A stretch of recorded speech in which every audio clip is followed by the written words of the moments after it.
Hello বন্ধুরা, আপনারা সবাই কেমন আছেন? আশা করি সকলেই খুব ভালো আছেন। আজ আমি এসেছি আমার এক কাকুর বাড়িতে। আর কাকুর বাড়িতেও দেখো কত বিড়াল আছে। কাকুদের বাড়ির পিছনেই একটি সুন্দর জমি আছে যেখানে গমের চাষ হয়েছে।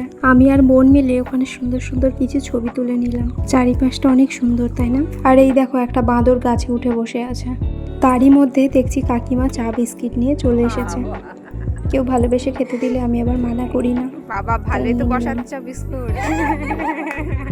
মনে মনে ভাবছি এসে বেশ ভালোই লাভ হলো। তারপর আরো কিছুক্ষণ বসে থাকলাম এই ভেবে যদি আবার কিছু খাবার টাবার দেয়, কিন্তু না, কাকিমা দেখলাম আবার কাজ করতে লাগলো। আমাদের পিছন পিছন দেখছি বৌদিরাও চলে এসেছে খাওয়ার লোভে।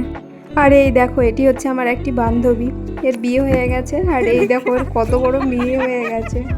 আমাদের মনে হয় আর বিয়ে টিয়ে হবে না। এরা আর কিছু খেতে দিল না দেখে আমি চলে গেলাম আর একটি কাকার বাড়িতে। ঘরে ঢুকেই দুটি চেয়ার দখল করে বসে পড়লাম। দেখছি মা আর কাকিমা গল্প শুরু করে দিয়েছে। আর কাকুরা নতুন ঘর তৈরি করছে, তাই এই টুলটি কাকুদের দিয়েছে। তারপর ঘরগুলি ঘুরে ঘুরে দেখলাম কেমন বানিয়েছে। আর এই যে ঘরটি দেখছেন, এটি হচ্ছে রকির ঘর, মানে আমার এই কাকুর ছেলের ঘর। আর এই কাকুর ছেলের ঘরে গিয়ে দেখছি রকির সুন্দর সুন্দর কিছু ছবি।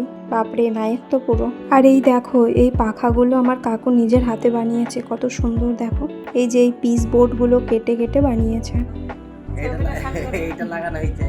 কাকুরা কিছুই দিল না, তাই একটু হাওয়া খেয়ে বাড়ির দিকে রওনা দিলাম। আর ভিডিওটি যদি ভালো লাগে তাহলে অবশ্যই একটি কমেন্ট করো। Thanks for watching. Bye bye.